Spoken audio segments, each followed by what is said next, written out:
هیتلر، ناگفته‌های جنگ، خیانت و سقوط.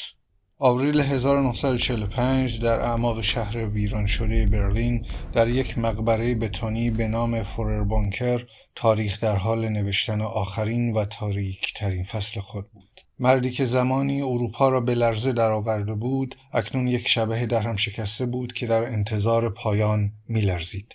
در اطراف او حلقه از وفادارترین یارانش که خود معماران این جهنم بودند، آخرین نفس‌های یک امپراتوری 1000 ساله را می‌کشیدند. این داستان فقط درباره هیتلر نیست. این داستان مردانی است که او را ساختند، جنگی است که جهان را سوزاند و خیانتی است که از قلب خود رایش جوشید.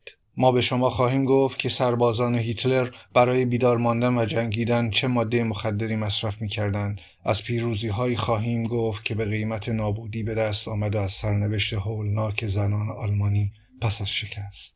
و در نهایت به سؤال بزرگ پاسخ خواهیم داد: اگر تمام این جنون هرگز اتفاق نمی‌افتاد، دنیای امروز ما چه شکلی بود؟ با من همراه باشید تا پرده از ناگفته‌های یکی از مهمترین فرازهای تاریخ برداریم. برای فهمیدن هیولا باید ابتدا انسان را بشناسیم. آدولف هیتلر فرزند چهارم از 6 فرزند آلویس هیتلر و کلارا پولز بود. 3 فرزند اول خانواده، گوستاو، ایدا و اتو، در کودکی مردند. مرگ و فقدان از همان ابتدا جزئی از زندگی او بود.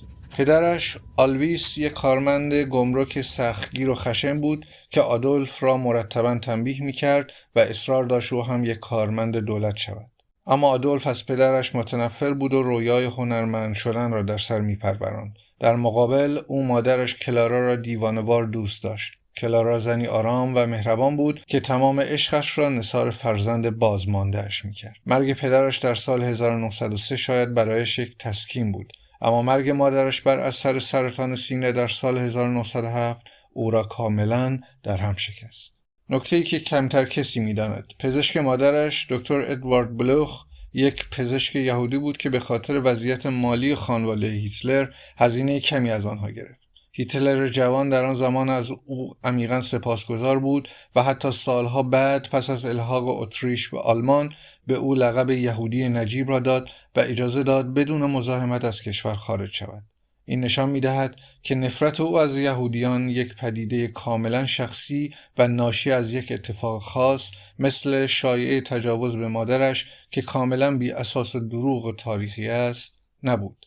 این نفرت بعداً در وجود او ساخته و پرداخته شد.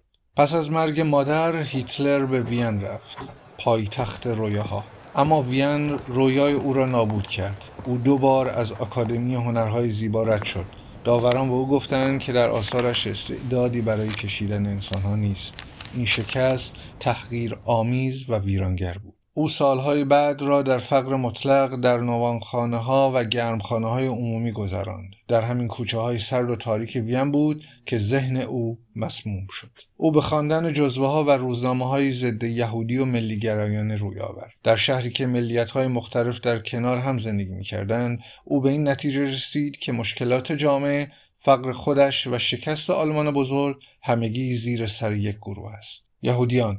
نفرتی که در وین در وجودش ریشه دواند و بعدها تمام جهان را به آتش کشید. جنگ جهانی اول زندگی او را برای همیشه تغییر داد. او داوطلبانه به ارتش آلمان پیوست. چندین بار زخمی شد و مدال شجاعت گرفت. اما شکست آلمان در جنگ و امضای پیمان ورسای که شرایطی تحقیرآمیز را به آلمان تحمیل می‌کرد، در وجود او خشمی عمیق و نفرتی بی‌پایان کاشت. او معتقد بود آلمان از پشت خنجر خورده توسط سیاستمداران، مارکسیست ها و به خصوص یهودیان.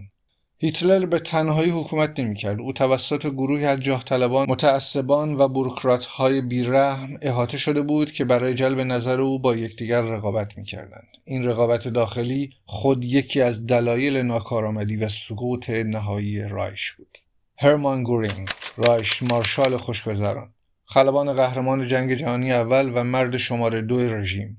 او بنیانگذار گشتاپو و فرمانده نیروی هوایی بود. گورینگ به زندگی مجلل، غارت آثار هنری و اعتیاد به مورفین شهرت داشت. با شکست‌های نیروی هوایی نفوذش کم شد و در نهایت به جرم خیانت توسط هیتلر از تمام درجاتش خلع شد. او در دادگاه نورنبرگ به اعدام محکوم شد، اما ساعاتی قبل از اجرا با سیانور خودکشی کرد. یوزف گوبلز، پیامبر نفرت، یک رمان نویس شکست خورده که استعدادش را در پروپاگاندا یافت. او با کنترل کامل رسانه‌ها شخصیت هیتلر را ساخت و ملت آلمان را بسیج کرد. وفاداری او مطلق بود. پس از خودکشی هیتلر، او برای کمتر از یک روز صدر اعظم بود و سپس به همراه همسرش 6 فرزند خود را مسموم کرد و هر دو خودکشی کردند. هاینریش هیملر، بوروکرات انهدام، مردی که با ظاهر یک مدیر مدرسه که در واقع معمار اصلی هولوکاست بود، او نیروی SS را از یک گروه محافظ کوچک به یک امپراتوری قدرتمند تبدیل کرد. هیملر شیفته علوم خفیه و خلوص نژاد آریایی بود. ایده‌هایی که هیتلر اغلب آنها را مسخره می‌کرد. در روزهای آخر او با تلاش برای مذاکره صلح با متفقین به هیتلر خیانت کرد. پس از دستگیری او نیز با سیانور خودکشی کرد. مارتین بورمان، عالی جناب خاکستری، منشی شخصی و ضروری هیتلر، او با کنترل کامل دسترسی به پیشوا به قدرتی مطلق و نامحسوس دست یافت. او در حین فرار از برلین کشته شد و سرنوشتش تا دهه‌ها یک راز باقی ماند، تا اینکه بقایای جسدش در سال 1972 شناسایی شد. این ژنرال‌ها و مقامات مانند آلبرت اشپر، وزیر تسهیلات، ویلهلم کایتل و آلفرد یودل، فرماندهان عالی ورماخت، ماشین جنگی و نسل کشی را با کارایی مرگباری به حرکت درآوردند.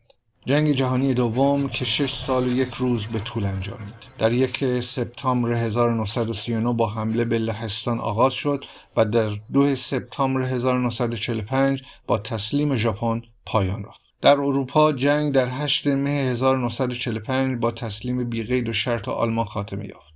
این جنگ بیش از 70 میلیون انسان را به کام مرگ کشاند که بیش از نیمی از آنها غیر نظامی بودند. تهاجم به فرانسه در مه 1940 تنها 6 هفته طول کشید. این پیروزی خیره کننده نه به خاطر برتری عددی بلکه به دلیل تاکتیک انقلابی بلیستریک یا جنگ برق آسا بود. اما یک راز ناگفته در این سرعت بی امان وجود داشت. پروئتین، یک داروی متامتامین که به قرص‌های اشتوکا یا شکلات تانک معروف بود. طبق یک فرمان رسمی بیش از 35 میلیون قرص به سربازان آلمانی داده شد تا بتوانند روزها بدون خواب و با سرخوشی بجنگند و راهپیمایی کنند. نبرد کرت در مه 1941 اولین تهاجم بزرگ هوابرد تاریخ بود. چرتبازان نخبه آلمانی برای تصرف جزیره فرود آمدند، اما با مقاومت شدید روبرو شدند و تلفات وحشتناکی دادند. متفقین با کمک اطلاعات رمزگشایی شده آماده بودند. آلمان در نهایت پیروز شد، اما به قیمت از دست دادن حدود 7000 نفر از بهترین نیروهایش انجامید. این تلفات آنقدر سنگین بود که هیتلر را شوکه کرد و او هر گونه عملیات هوابرد بزرگ در آینده را ممنوع کرد و عملاً این نیروی استراتژیک را از بین برد. در آن زمان پادشاه ایران رضا شاه پهلوی بود. او در تلاش برای مدرنسازی ایران و کاهش نفوذ سنتی بریتانیا و شوروی به دنبال یک قدرت سوم بود و آلمان نازی به نظر گزینه مناسبی می آمد. ماشین پروپاگاندای گوبلز نیز از این فرصت استفاده کرد و بر ریشه‌های مشترک آریایی دولت ملت ایران و آلمان تاکید کرد. در سال 1936 دولت آلمان رسما ایرانیان را آریایی‌های اصیل خواند و آنها را از قوانین نژادی نورنبرگ معاف کرد.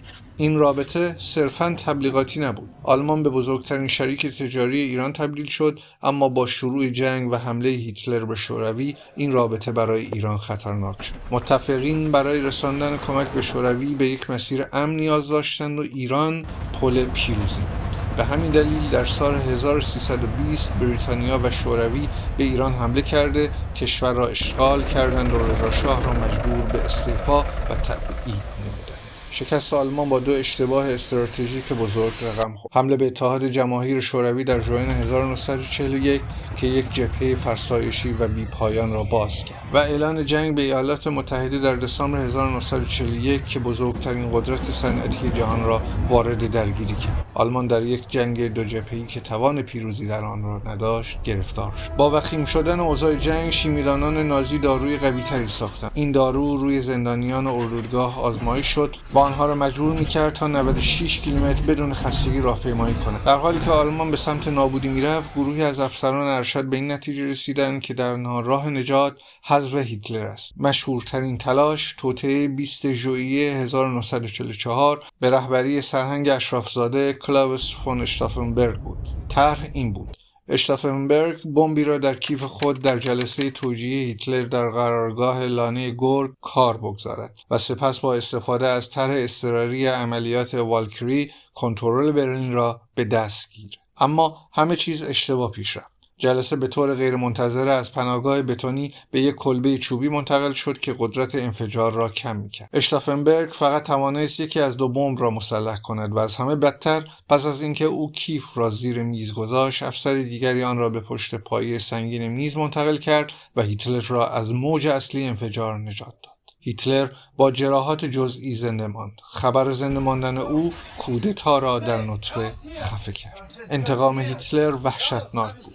اشتافنبرگ و رهبران اصلی همان شب تیرباران شدند. فیلد مارشال رومل که به دست داشتن در توطئه متهم بود، مجبور به خودکشی شد. حدود 7000 نفر دستگیر شدند و بسیاری به طرز فجیع اعدام شدند. برخی را با سیم پیانو به آرامی خفه کرد و از اعدامشان فیلم گرفتند تا هیتلر تماشا کند. اما این یک داستان ساده از قهرمانان و تبهکاران نیست. بسیاری از توطئه‌گران از جمله خود اشتافنبرگ در ابتدا از حامیان رژیم بود و در جنایات جنگی دست داشت. انگیزه‌هایشان پیچیده بود، از انزجار اخلاقی گرفته تا تلاش عملگرایانه برای نجات آلمان از نابودی کامل. این پیچیدگی تراژدی تاریخ آلمان را عمیق‌تر می‌کرد. آوریل 1945 برلین در محاصره کامل ارتش سرخ شوروی است. هیتلر در پناهگاه زیرزمینی خود به پایان خط رسیده. او دیگر آن سخنران پرشور نیست، بلکه مردی شکسته و بیمار است. او هرگز به طور علنی ازدواج نکرد تا تصویر یک رهبر فداکار که زندگیش را وقف آلمان کرده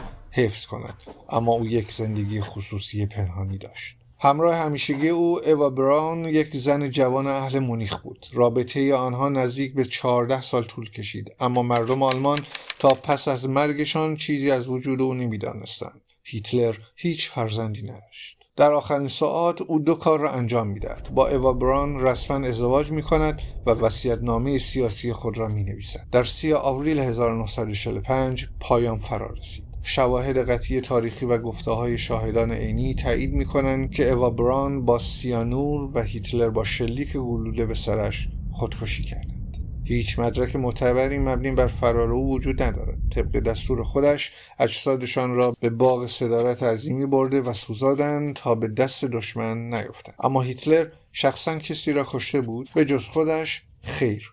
او یک قاتل دفتری بود، مردی که با یک امضا فرمان مرگ میلیون‌ها نفر را صادر می‌کرد. پس از خودکشی هیتلر، رهبران باقی مانده نازی با سرنوشت خود روبرو شدند. در دادگاه نورنبرگ 22 تن از مهمترین آنها محاکمه شدند. 12 نفر به اعدام، 7 نفر به زندان و 3 نفر تبرئه شدند. فورر بونکر در برلین به عمد نابود و پاکسازی شد تا به زیارتگاه نئونازی‌ها تبدیل نشود. امروز محل آن یک پارکینگ ساده با یک تابلوی اطلاعاتی کوچک است. آشیانه عقاب، استراحتگاه کوهستانی او، سالم ماند و امروز یک جاذبه توریستی است. تراژدی زنان آلمانی یکی از تاریک‌ترین و ناگفته‌ترین فصل‌های پایان جنگ، تجاوز گسترده به زنان آلمانی توسط نیروهای اشغالگر. تخمین زده می‌شود که تنها سربازان شوروی به 2 میلیون زن تجاوز کردند. این اقدام وحشیانه انتقامی بود که رهبری شوروی تا حد زیادی آن را نادیده گرفت. نیروهای متفقین غربی نیز در این جنایت سهم داشتند، هرچند در مقیاسی کمتر.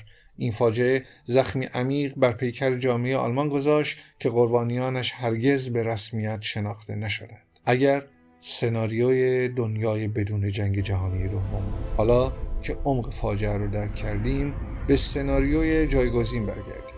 دنیایی که در اون هیتلر در کودتای 1923 کشته شده باشه. دیگه جنگ سردی در کار نیست. ایالات متحده و اتحاد جماهیر شوروی تنها به لطف نابودی اروپا و ژاپن در جنگ به دو ابرقدرت مطلق تبدیل شد. بدون جنگ آمریکا احتمالاً به سیاست انزواطلبی خود ادامه میداد و شوروی نیز درگیر مشکلات داخلی خود باقی میموند. رقابت تسلیحاتی هسته‌ای، جنگ کره، جنگ ویتنام و بحران موشکی کوبا هیچ کدوم اتفاق نمی‌افتاد. تکنولوژی کنتر پیش می‌رفت. جت، رادار، کامپیوترهای اولیه و انرژی هسته‌ای همگی فرزندان جنگ جهانی دوم هستند. بدون این رقابت مرگ و زندگی، توسعه این تکنولوژی‌ها دهه‌ها به تعویق می‌افتاد. شاید سفر به ماه تا قرن 21 هم رخ نمی‌داد. سرنوشت یهودیان و اسرائیل این حساس‌ترین بخش سناریوه. بدون هولوکاست، فاجعه‌ای که وجدان جهان را تکان داد. آیا حمایت جهانی برای تشکیل کشور اسرائیل در سال 1948 به وجود می اومد؟ به احتمال زیاد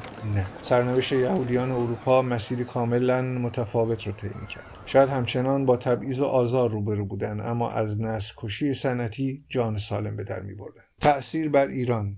بدون جنگ جهانی دوم متفقین دلیلی برای حمله به ایران در سال 1320 نداشتند. در نتیجه رضا شاه پهلوی در قدرت باقی می‌ماند. ایران اشغال نمی‌شد و از قحطی و بی‌ثباتی در امان می‌موند و مسیر جانشینی سلطنت کاملا دگرگون شد. دنیای چند قطبی به جای دنیای دو قطبی جنگ سرد، ما شاهد یک دنیای چند قطبی بود. آمریکا، بریتانیا، فرانسه، آلمان، شوروی و ژاپن همگی قدرت‌های بزرگ منطقی باقی می‌موندند و توازن قوا پیچیده‌تر می‌شد. پس آیا این دنیای بهتری بود؟ از یه طرف بله، بدون جنگ جهانی دوم از مرگ 10 میلیون انسان و فاجعه هولوکاست جلوگیری میشد. اما از طرف دیگه پیشرفت‌های تکنولوژیک کنتر بود. استعمار ادامه می‌یافت و شاید درگیری‌های کوچک و منطقه‌ای بیشماری جایگزین یک جنگ بزرگ میشد.